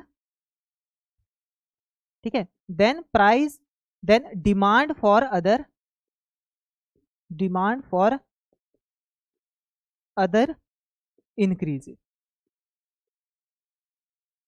ठीक है, तो इन्हें क्या कहा जाता है, कॉम्प्लीमेंट्री गुड कहा जाता है। ओके, तो ये पॉइंट देखिए बिल्कुल सही से समझ लीजिए इनको, काफी इंपॉर्टेंट है आपके लिए। ये जो पॉइंट्स है, ये जो पॉइंट हमने यहाँ पर देखे, पहली बात तो कॉम्प्लीमेंट्री गुड होता क्या है कि दोनों गुड आपस में एक साथ इस्तेमाल की जाती हैं। दूसरा देखिए कि अगर एक किसी वस्तु का प्राइस, उन दोनों में से एक वस्तु का प्राइस क्या हो जाता है, अगर कम हो जाता है, ठीक है, तो दूसरी की जो है डिमांड क्या हो जाती है, इंक्रीज हो जाती है। फैक्टर दूसरे, बाकी के फैक्टर को साइड रख लीजिए, ठीक है, जो दूसरी चीज की डिमांड है वो क्या हो जाएगी, इंक्रीज हो जाएगी। यानी कि गुड ए अगर इसका दाम कम हो जाता है तो जो गुड बी है, लोग उसको भी जो है क्या करने लग जाएंगे, खरीदने शुरू लग जाएंगे, भले उसके प्राइस में कोई चेंज ना आया हो। बट अगर एक के प्राइस में चेंज आता है तो मे बी दूसरे के प्राइस, जो दूसरे के प्राइस स्टेबल होने पर भी उसके लिए डिमांड बढ़ जाती है लोगों की। देखिए, तो यहाँ पर अगर एग्जाम्पल की मदद से समझे, जैसे कार है, तो कार के लिए जो कॉम्प्लीमेंट्री गुड है वो हो जाता है पेट्रोल। ठीक है, बाइक, सीट कवर और बस टिकट नहीं, पेट्रोल जो है कार के लिए कॉम्प्लीमेंट गुड हो जाता है। तो देखिए, अगर क्या हो जाए, पेट्रोल के दाम जिस तरह से अगर देखिए तो 100 के पास में है भैया आजकल के समय में, ठीक है, 100 रुपए के पास में जो है यहाँ पर पेट्रोल के दाम हमें देखने को मिलते हैं। अगर देखिए क्या हो जाए, पेट्रोल के जो दाम है अगर कितने हो जाते हैं, लगभग अगर देखिए मान लीजिए 50 भी हो गया, 50% अगर कम हो गया वो, ठीक है, 50% रिड्यूस होकर के अगर 50 रुपए में ये बिकने लगे पेट्रोल, तो बहुत सारे लोग जो है बाइक खरीद लेंगे। भले ही बाइक के प्राइस में कोई ड्रॉप नहीं हुआ है, वो बाइक खरीद लेंगे या कार ही खरीद लेंगे। भले ही कार उनको खरीदे, उनको आगे पता है कि अब जो है पेट्रोल 50 रुपए में मिल रहा है, तो चलो कोई बात नहीं, कार खरीद लेते हैं, बाइक खरीद लेते हैं। तो ऐसी जो गुड्स हैं, तो क्या किया भाई, सिंपल सा, अब जो कार है उसके प्राइस में कोई चेंज नहीं हुआ, हमने देखा कि पेट्रोल के प्राइस में चेंज हुआ सिर्फ, बट उसकी वजह से जो है दूसरी जो चीज थी, दूसरी जो गुड थी, उसके प्राइस, उसकी भी जो डिमांड है क्या होगी, मार्केट में बढ़ गई। ठीक है, तो ऐसी जो गुड्स होती हैं उन्हें क्या कहा जाता है, कॉम्प्लीमेंट्री गुड्स कहा जाता है। अदर एग्जाम्पल अगर हम देखिए यहाँ पर, तो अदर एग्जाम्पल में आपका जैसे ब्रेड और बटर हो गया भाई, ठीक है, ब्रेड और बटर हो गया, वो भी कॉम्प्लीमेंट्री गुड है। ब्रेड और बटर को एक साथ ही खाया जाता है, ब्रेड हो गया और बटर हो गया। ओके, ब्रेड और बटर को एक साथ कंज्यूम किया जाता है। अब देखिए, अगर बटर का प्राइस जो है काफी कम हो जाता है, तो ब्रेड की डिमांड जो है बढ़ जाएगी। हर कोई जो है बटर लगा करके ब्रेड को खाना शुरू कर देगा, तो ब्रेड की डिमांड बढ़ गई, भले ही ब्रेड के प्राइस में कोई चेंज ना हो। वैसे ही उल्टा अगर हम देखें यहाँ पर कि ब्रेड का प्राइस अगर बहुत कम हो गया, तो लोग जो है एक महंगा सा बटर भी खरीद ही लेंगे, वही सस्ते में ब्रेड मिल रहा है। तो इस तरह से ऐसी गुड्स क्या है, ऐसी गुड्स को हम कॉम्प्लीमेंट्री गुड कहते हैं। ठीक है, तो ध्यान रखना है आपने ये चीजें, इसमें जो है काफी इंपॉर्टेंट है कि एक का प्राइस अगर क्या हो जाए, ड्रॉप हो जाए, तो दूसरे की डिमांड बढ़ जाती है। ठीक है, आगे देखिए, which of the following is not a factor affecting demand. इनमें से कौन सा ऐसा फैक्टर है जो डिमांड को जो है इफेक्ट नहीं करता, ऐसा कौन सा फैक्टर है, कंज्यूमर की इनकम, या इसके अलावा जो है टेस्ट एंड प्रेफरेंसेस, या प्राइस ऑफ सब्स्टिट्यूट गुड, या कॉस्ट ऑफ प्रोडक्शन। कौन जो है डिमांड पर इफेक्ट नहीं करता। तो देखिए, कंज्यूमर इनकम है तो उस पे भी, उसका भी डिमांड पे फर्क पड़ेगा। जैसे कोई पर्टिकुलर आदमी था, पहले 100 रुपए कमाता था, अब जो है 1000 रुपए कमाने लग गया है, तो जो चीज वो पहले नहीं खरीद पाता था वो अब खरीदने शुरू कर देगा उसको, तो चीजों के लिए क्या होगी, डिमांड बढ़ गई भाई। ठीक है, जैसे मान लीजिए 10 रुपए की मिलती है चाय, ठीक है, जो चाय है वो मिलती है 10 रुपए की, ठीक है, जो कॉफी है वो मिलती है 20 रुपए की, ठीक है, जो कॉफी है कितने की है, 20 रुपए की है। अब अगर किसी पर्सन की इनकम मान लीजिए जब उसकी इनकम 100 रुपए थी, ठीक है, इनकम कितनी थी, इनकम की अगर बात करें इनकम थी 100 रुपए, ओके, तो 100 रुपए की इनकम में वो चाय पीता था भाई, ठीक है। अब जब जो है इनकम क्या होगी उसकी 1000 रुपए होगी, तो वो जो है मे बी शिफ्ट हो सकता है, सिंपल सी बात, अगर उसका टेस्ट होगा तो वो किस पे हो जाएगा फिक्स, किस पे जो है शिफ्ट हो जाएगा, कॉफी पे शिफ्ट हो जाएगा, ठीक है। तो अब थोड़ा वो ज्यादा खर्चा करना शुरू कर देगा। तो इनकम का तो देखिए यहाँ पर इफेक्ट रहता है डिमांड पे भाई, क्योंकि ये कंज्यूमर साइड वाली बात है, ग्राहक वाली बात है।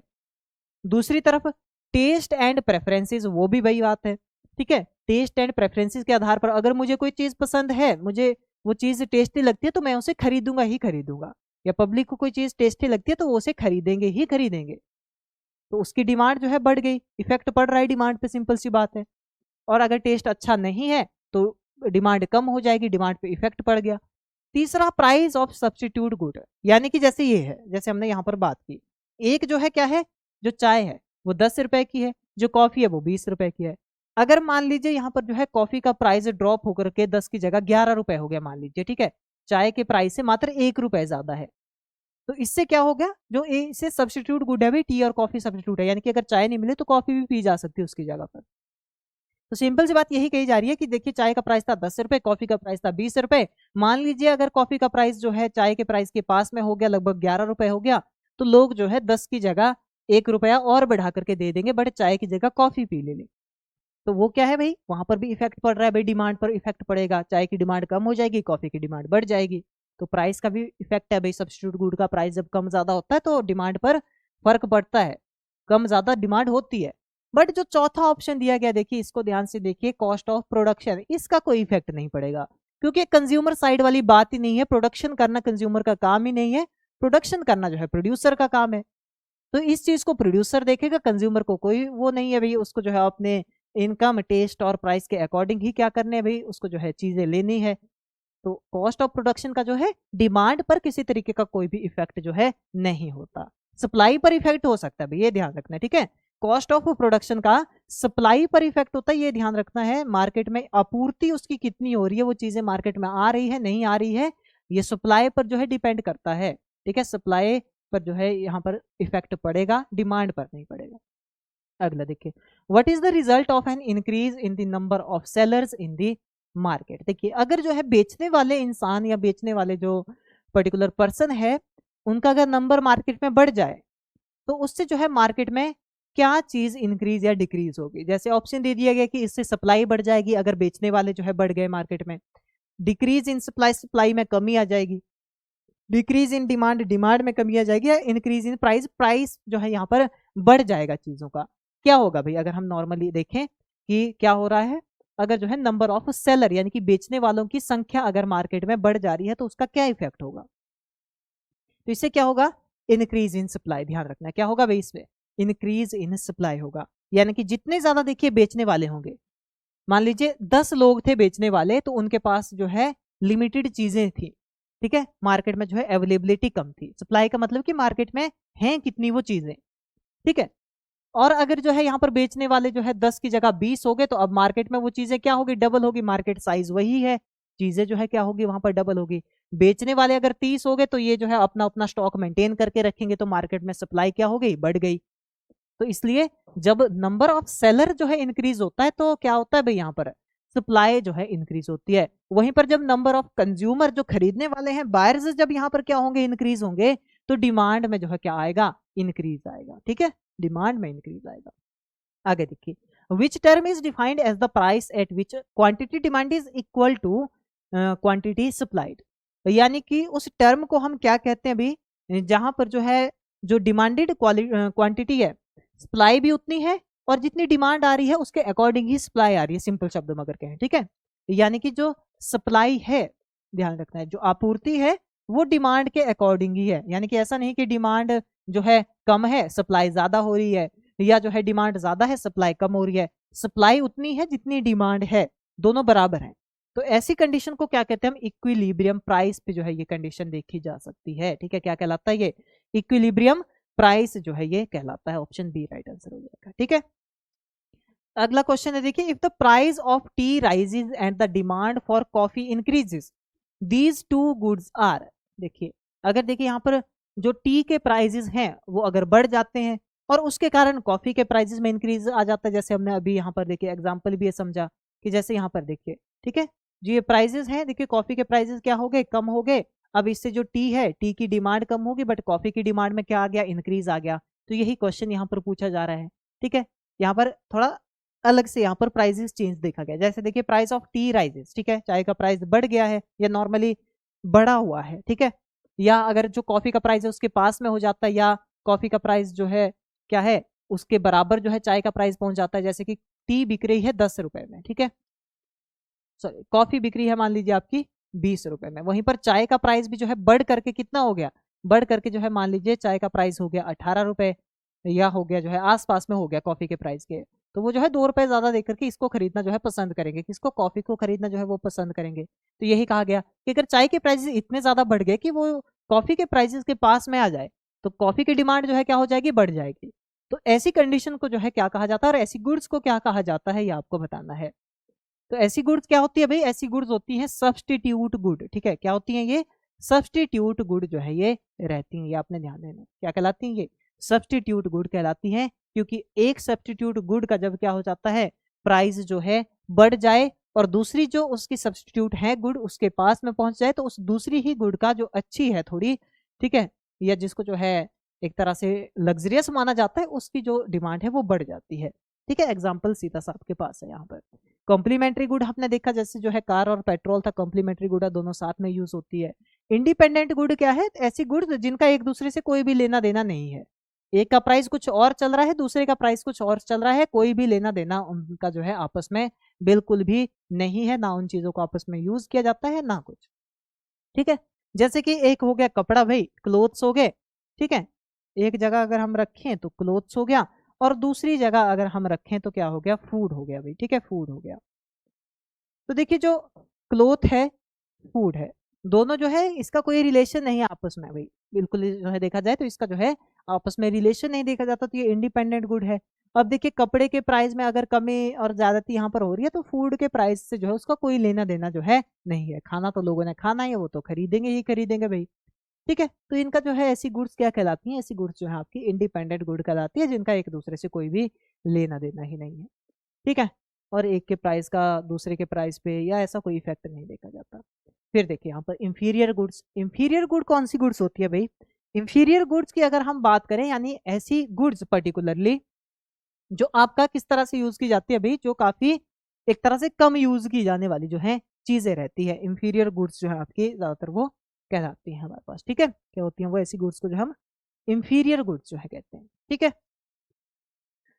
आगे देखिए, नेक्स्ट यहाँ पर बात करते हैं, which factor directly affect supply bye improving production efficiency, ये आपको बताना है अभी यहाँ पर। ठीक है, which factor directly affect the supply bye improving production efficiency. तो देखिए, सप्लाई पर इफेक्ट डालने वाला इनमें से एक फैक्टर यहाँ पर दिया गया है, जिसका इफेक्ट किस पे पड़ता है, सप्लाई पर जो है पड़ता है, और जिससे जो प्रोडक्शन की एफिशिएंसी है, प्रोड्यूस करने की जो क्षमता है वो बढ़ जाती है। तो क्या इस्तेमाल करने से बढ़ जाती है, अभी सिंपल सी बात है, किसी भी चीज में टेक्नोलॉजी का हम इस्तेमाल करेंगे, ऑप्शन बी राइट हो जाएगा। ठीक है, किसी भी चीज में टेक्नोलॉजी का हम इस्तेमाल करेंगे, प्रोडक्शन में मशीनरी का इस्तेमाल हम करेंगे, तो उसकी जो एफिशिएंसी है प्रोडक्शन की वो इंप्रूव हो जाएगी, प्रोडक्शन में जो है बढ़ोतरी होगी, और डायरेक्ट जो है वैसे हम मार्केट तक चीजों को भी ज्यादा पहुंचा पाएंगे। तो टेक्नोलॉजी का इस्तेमाल करके जो है एफिशिएंसी को, प्रोडक्शन एफिशिएंसी को इंप्रूव किया जा सकता है। अगला देखिए, according to the law of supply when the price of a commodity rises, तो क्या होता है, सप्लाई, लॉ ऑफ सप्लाई के अकॉर्डिंग जब किसी भी चीज का जो दाम है वो बढ़ जाता है, ठीक है, किसी भी कमोडिटी का जो प्राइस है वो बढ़ जाता है, तो उसके अलावा दूसरे क्या देखा जा सकता है, वहां पर सप्लाई बढ़ जाती है, डिमांड बढ़ जाती है, या सप्लाई वहां पर जो है एक सप्लाई घट जाती है या सप्लाई बढ़ जाती है, या जो है डिमांड वहां पर घट जाती है। क्या होता है भाई, जब जो है लॉ ऑफ सप्लाई के अकॉर्डिंग अगर हम देखें, जब प्राइस जो है कमोडिटी का, किसी चीज का जो वस्तु का दाम है वो बढ़ जाता है, तो किस चीज में जो है यहाँ पर चेंजेस देखने को हमें मिलते हैं, सप्लाई में इंक्रीज डिक्रीज होता है या डिमांड में इंक्रीज डिक्रीज होता है। बताइए राइट आंसर क्या होगा हमारे पास यहाँ पर, सप्लाई में क्या हो जाता है, इंक्रीज हो जाता है। ठीक है, यानी कि मार्केट में अगर पर्टिकुलर किसी भी वस्तु का दाम अगर बढ़ जाता है और कंज्यूमर उसे खरीदते हैं, तो उसकी क्या कर देते हैं, जो प्रोडक्शन वाले होते हैं उसकी सप्लाई बढ़ा देंगे भाई, ताकि जो है वो कम से कम समय में ज्यादा से ज्यादा मुनाफा कमा पाएंगे, क्योंकि खरीदना तो है ही भाई लोगों को ये। ठीक है, तो इसीलिए कुछ गुड्स पे जो है मिनिमम प्राइसेस रखे गए हैं, इसीलिए जैसे मिल्क हो गया, ठीक है, दूध हो गया, टैक्सेस वगैरह इन पे नहीं रखे जाते, इसी चीज से रिलेटेड इनके लिए टैक्सेस वगैरह नहीं रखे जाते, क्योंकि ऐसी चीजें हैं जो रोजमर्रा में यूज होने वाली हैं। तो यहाँ पर कोई अपॉर्चुनिटी ना ले, इसलिए जो है इन चीजों पर टैक्सेस वगैरह जो है इससे नहीं लगाए जाते। ठीक है, तो यहाँ पर क्या हो जाता है, सप्लाई इंक्रीज हो जाती है, क्योंकि प्रोड्यूसर क्या सोचते हैं कि हम अब ज्यादा फायदा कमाएंगे, अब लोगों को खरीदना तो है ही, चीजों को खरीदना ही पड़ेगा भाई उनको। ठीक है, जैसे चावल का प्राइस अगर बहुत ज्यादा बढ़ा दिया भाई, तभी तो उनके लिए एमएसपी वगैरह रखे जाते हैं। अगर बहुत ही ज्यादा चावल का क्या कर दिया, मार्केट में प्राइस बढ़ा दिया, तो अब खरीदने तो है ही, खाना तो खाना ही है सबको, तो लोग जो है क्या कर देंगे, उससे ज्यादा दाम में भी खरीदना उसे शुरू कर देंगे, जिसका फायदा कौन उठाएंगे फिर, जो प्रोड्यूस करने वाले होंगे, वो सप्लाई बढ़ा देंगे उस चीज की। तो यही जो है लॉ ऑफ सप्लाई है, कि अगर प्राइस जो है किसी कमोडिटी का राइज हो जाता है, तब जो है उसकी सप्लाई वो क्या कर देते हैं, जानबूझकर वहां पर बढ़ा लेते हैं। ठीक है, एक्स्ट्रा प्रॉफिट और जल्दी प्रॉफिट कमाने के लिए। ठीक है, बाकी ये डिपेंड करता है कि वैल्यू वाली चीज है कि नहीं है। ठीक है, वो अदर फैक्टर के अंतर्गत आएगा। ठीक है, वो ध्यान रखना। इसके बाद देखिए, which factor would most likely cause an increase in the demand for woollen cloth. देखिए इनमें से कौन सा ऐसा फैक्टर है कि जो वूलन क्लॉथ यानी कि जो एक तरह के ऊनी कपड़े होंगे, मोटे कपड़े होंगे, गर्म कपड़े होंगे, उनकी डिमांड को बढ़ाएगा। अराइवल ऑफ विंटर सीजन की अगर सर्दी आने वाली हो, या अगर वूल का प्राइस कम हो जाए, ठीक है, ऊन का प्राइस कम हो जाए, यूज ऑफ बेटर टेक्नोलॉजी, अगर अच्छी टेक्नोलॉजी से जो है बनने लग जाए, या इंक्रीज इन टैक्स ऑन वूल, अगर देखिए वूल और ऊन में टैक्स बढ़ जाए, तो सिंपल सी बात है, देखिए कोई ऊनी कपड़े क्यों खरीदेगा, अगर ठंड आने वाली होगी, ठीक है, तभी खरीदेगा। तो राइट आंसर क्या होगा यहाँ पर, option number A right answer होगा, यानी कि अराइवल ऑफ विंटर सीजन। अगर विंटर सीजन आने वाला होगा तभी जो है किसके लिए डिमांड बढ़ेगी, वूलन क्लॉथ के लिए तभी डिमांड बढ़ेगी। अब चाहे देखिए वूल का प्राइस जो है कम हो, तो अब जरूरी नहीं कि जो है खरीदेंगे सीजन के अकॉर्डिंग खरीदेंगे, भाई ठंड आएगी तभी खरीदेंगे। ठीक है, टेक्नोलॉजी कितनी भी अच्छी हो, जब तक ठंड नहीं लगेगी तब तक वो कपड़े ना तो पहनेंगे ना खरीदेंगे। ठीक है, आगे बात करते देखिए, which of the following causes prices to rise in the economy. देखिए इनमें से कौन सा ऐसा कारण होता है जिसके कारण जो है दाम बढ़ जाते हैं भाई, किस परिस्थिति में जो है यहाँ पर देखा जाता है कि दाम जो है बढ़ जाते हैं, डिफ्लेशन में, या इंक्रीज्ड कंपटीशन में, या इन्फ्लेशन में यानी कि महंगाई में, या प्राइस सीलिंग में। तो अगर हम यहाँ पर देखिए बात करें तो किस में जो बढ़ जाते हैं प्राइस भाई, महंगाई में। ठीक है, जब महंगाई बढ़ जाती है, जब रॉ मटेरियल ही जो है महंगा मिलने लग जाता है, तो जो उससे गुड बनाए जाएंगे, चीजें बनाई जाएंगी, वो भी महंगी होगी। ट्रांसपोर्टेशन कॉस्ट बढ़ेगी, तो जो चीजें बन रही है उसको जिस थ्रू ट्रांसपोर्टेशन के थ्रू लाया जा रहा है, तो वो खर्चा तो उसने भी उठाया है, जिसने वो प्रोड्यूस की है, जिसने वो चीजें लाई है। जो ट्रांसपोर्टेशन वाला अगर खर्चा बढ़ गया, पेट्रोल के दाम अगर बढ़ गए, इसलिए कहते हैं कि कुछ चीजें ऐसी होती है जिनके दाम बढ़ते हैं तो हर चीज पे इफेक्ट पड़ता है। तो देखिए पेट्रोल के दाम का जो है हर एक चीज पे जो है इफेक्ट पड़ेगा, बसों का किराया वो बढ़ जाएगा, ठीक है, कोई भी टैक्सी का किराया होगा वो बढ़ जाएगा। ठीक है, टीलेज करते हैं हम, देखिए कहाँ पर, खेतों में टीलेज करते हैं, उसमें तो फ्यूल यूज करते हैं, एनर्जी सिस्टम उसमें भी यूज करते हैं, पेट्रोल यूज करते हैं, डीजल यूज करते हैं। दाम बढ़ेगा तो सिंपल सी बात है, वहां पर लेबर कॉस्ट भी हो जा रही है, बढ़ जा रही है। एग्रीकल्चर में प्रोडक्शन में जो है खर्चा बढ़ जा रहा है, इनपुट क्योंकि ज्यादा देनी पड़ रही है, पेट्रोल महंगा मिल रहा है भाई। आगे जब अब उसी प्रोडक्शन किए हुए से जब अनाज हम बेचेंगे, तो अनाज महंगा बेचना पड़ेगा, और दुकानदार उनको फिर महंगा बेचेगा। फर्क किसका पड़ा, सिर्फ एक पेट्रोल का। तो ऐसे देखा जाए तो यहाँ पर पर्टिकुलरली इन्फ्लेशन में प्राइसेस क्या देखे जा सकते हैं, इंक्रीज जो है यहाँ पर देखा जाता है, महंगाई में प्राइस इंक्रीज ही होते हैं। नेक्स्ट देखिए यहाँ पर, अब जो क्वेश्चन हमारे पास रहेंगे 5 क्वेश्चन, वो हॉर्टिकल्चर के प्लांटिंग सिस्टम से रिलेटेड है। ठीक है, which planting system is considered the most common and simplest layout in horticulture. सबसे ज्यादा यूज होने वाला कौन सा सिस्टम है जिसके थ्रू जो है प्लांट्स को लगाया जाता है, खेतों में जो है हम प्लांट्स को, बाग बगीचों में प्लांट्स को एस्टेब्लिश करते हैं, तो वो सिस्टम है आपका स्केयर सिस्टम। ठीक है, इस तरह से मतलब कि बराबर जो है डिस्टेंस रखा जाता है, रो टू रो और प्लांट टू प्लांट जो है बिल्कुल बराबर डिस्टेंस मेंटेन किया जाता है, उसे स्केयर सिस्टम कहते हैं। ठीक है, अगला देखिए, in which planting system are the trees planted at the corners of equilateral triangle। किस प्लांटिंग सिस्टम में जो है यहाँ पर इक्विलेटरल ट्रायंगल्स यानी कि 2 इक्विलेटरल ट्रायंगल्स के बिल्कुल अगर कॉर्नर कॉर्नर को हम लें तो उसमें अगर प्लांट करें और इस तरीके से उनको एडजस्ट करें कि एक हेक्सागोन बने, तो वो कौन सा सिस्टम कहलाएगा आपका? सिंपल सी बात है, क्या कहलाएगा? हेक्सागोनल प्लांटिंग सिस्टम उसे हम कहते हैं। क्या कहते हैं? Hexagonal planting. यानी दो इक्विलेटरल ट्रायंगल ले लेते हैं भाई, एक ये हो गया, ठीक है, और एक जो है ये हो गया हमारे पास। तो यहाँ पर देखिए अगर इनके कॉर्नर कॉर्नर देख लें तो कितने कॉर्नर, 1 2 3 4 5 और 6 कॉर्नर हो जाएंगे, ठीक है। तो इस तरह से क्या फॉर्म हो गया हमारे पास? एक हेक्सागोन बन गया, ठीक है। अगर प्रॉपर्ली देखिए इस चीज को हम, तो इस तरीके से हमारे पास जो है ये एक स्ट्रक्चर बन करके आता है, ठीक है। ऐसे जो है हमारे पास एक स्ट्रक्चर बन करके आता है, ओके। और इसकी कितनी होंगी भाई? 6 साइड, एक हो गया, दो हो गया, 3 4 5 और 6, यानी कि 6 प्लांट जो है यहाँ पर एक टाइम पर देखने को हमें मिलेंगे। तो ये कौन सा हो गया? हेक्सागोनल सिस्टम हो गया, ठीक है। बाकी रेक्टेंगुलर सिस्टम है, तो रेक्टेंगुलर सिस्टम में जो हमारे पास कैसे देखे जाते हैं? इस तरीके से, यानी कि जो रो टू रो डिस्टेंस है वो ज्यादा होगा, प्लांट टू प्लांट डिस्टेंस जो है वहां पर क्या रखा जाता है? कम रखा जाता है। आगे देखिए यहाँ पर, which planting system is most suitable for hilly और sloped area to prevent soil erosion? मृदा अपरदन से बचाने के लिए, सॉइल इरोजन से बचने के लिए हिली एरिया में कौन सा सिस्टम अपनाया जाता है? कंटूर सिस्टम अपनाया जाता है, ठीक है। कौन सा?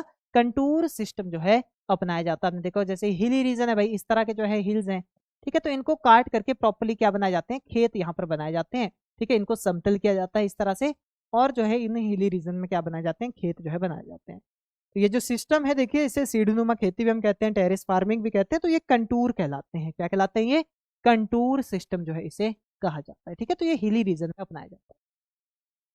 लास्ट नेक्स्ट देखिए क्वेश्चन है हमारे पास यहाँ पर, which planting system allow the maximum number of trees per hectare at the initial stage? तो किसमें जो है सबसे ज्यादा ट्रीज देखने को हमें मिलेंगे? इनिशियल स्टेजेस की अगर हम बात करें, पर हेक्टेयर पूछा गया भाई, ध्यान रखना है, ठीक है। सिर्फ एक बार में ही नहीं, पर हेक्टेयर। अगर एक बार की ही बात करें तो हेक्सागोन में 6 हमें जो है यहाँ पर देखने को मिल जाएंगे, बट पर हेक्टेयर बेसिस पर अगर हम देखें तो देखिए जो किनकंग सिस्टम है इसमें देखे जाते हैं। ये स्केयर सिस्टम का ही मॉडिफाइड सिस्टम है। जैसे ये स्केयर सिस्टम हो गया भाई, जिसमें 4 पौधे आते हैं, 1 2 3 और 4, तो इसमें एक एक्स्ट्रा से बीच में प्लांट लगाया जाता है जिसे हम फिलर प्लांट कहते हैं। क्या कहते हैं? फिलर प्लांट जो इसे कहा जाता है। और ये टेम्पररी लगाया जाता है भी, ऐसे परमानेंट वाली फसल नहीं लगाते, इसमें टेम्पररी फसल लगाते हैं। जैसे पपाया है, पपाया जो है बहुत सारे बगीचों में, जो पपीते का पेड़ है, पपाया का पेड़ है, बहुत सारे बगीचों में as a filler plant use किया जाता है, ओके। एग्जाम्पल याद रखना है पपाया, क्योंकि पपाया जो है जल्दी ही फ्रूट दे देगा और उसको इजीली हटाया भी जा सकता है भाई। ऐसा नहीं कि उसकी जड़ें काफी ज्यादा है या वो प्लांट ऐसा है कि जो हटाया नहीं जा सकता, तो उसको इजीली हटाया भी जा सकता है, ओके। तो पपाया को as a filler plant use कर सकते हैं। तो इसमें पर हेक्टेयर में देखा जाए तो इस क्यूनिकंस सिस्टम में, जिसमें एक बीच में एक्स्ट्रा प्लांट लगाते हैं स्केयर सिस्टम में, वो सबसे ज्यादा प्लांट्स को एकोमोडेट करता है। और नॉर्मल प्लांटिंग जो रहती है उससे लगभग 15% ज्यादा, ठीक है। कितना? 15% ज्यादा प्लांट, ठीक है। लास्ट क्वेश्चन है देखिए आज की क्लास का, the contour hedgerow system is commonly adopted in the cultivation of which crop? ये आपको बताना है। जो देखिए कौन सा कंटूर हेजरो सिस्टम यहाँ पर दिया गया है, वो किन क्रॉप्स के लिए जो है यहाँ पर अपनाया जाता है? तो देखिए कौन सा दिया गया है आपके पास? Contour hedgerow system. तो कंटूर हेजरो इस तरह से वाला, यानी कि जो कंटूर सिस्टम में आपने क्रॉप्स वगैरह लगाई हैं, तो उसके किनारे किनारे में जो आप क्या कर सकते हैं, झाड़ियों वाली फसल जो है वहां पर प्लांट कर सकते हैं, बिल्कुल लाइन में प्लांट कर सकते हैं ऐसे को, ठीक है। ये पहाड़ हो गया, तो ऐसे बिल्कुल लाइन में जो है वहां पर प्लांट किया जा सकता है, ओके। तो ये जो सिस्टम है इसे कहते हैं हम कंटूर हेजरो सिस्टम। तो कौन सी फसलें ऐसी होती है भाई? तो टी एंड कॉफी होती है। कौन सी होती है? T and coffee. बाकी तो सारी ट्रीज हैं, बड़े बड़े पेड़ होते हैं सभी के, बट जो टी एंड कॉफी होती है मोस्ट कॉमनली कैसे? श्रबरी है, ठीक है। तो ये क्या हो गया? कंटूर हेजरो सिस्टम जो है इसे कहा जाता है, ठीक है भाई। तो ये रहती है देखिए आज की क्लास हमारी, जिसमें हमने कंप्लीटली यहाँ पर पहले तो बात की 25 मोस्ट इंपॉर्टेंट जो आपके एग्रीकल्चरल इकोनॉमिक्स और नॉर्मल इकोनॉमिक्स के क्वेश्चन हमारे पास बनते हैं, कुछ मार्केटिंग के क्वेश्चन बनते हैं। इसके अलावा देखिए हमने बात की यहाँ पर जो 5 हमारे पास क्वेश्चन बचते थे प्लांटिंग सिस्टम से रिलेटेड, जो अब तक हमने कवर नहीं किए थे, वो भी हमने कंप्लीटली बात कर ली, ठीक है। तो इसलिए देखिए आज की क्लास हमारी यहीं पर कंप्लीट होती है। बाकी नेक्स्ट क्लास में हम मिलेंगे नए टॉपिक के साथ, जो है हम 30 मोस्ट इंपॉर्टेंट एमसीक्यू को जो है प्रैक्टिस करें, ठीक है। तो चलिए मिलते हैं नेक्स्ट क्लास में, तब तक के लिए थैंक यू, धन्यवाद।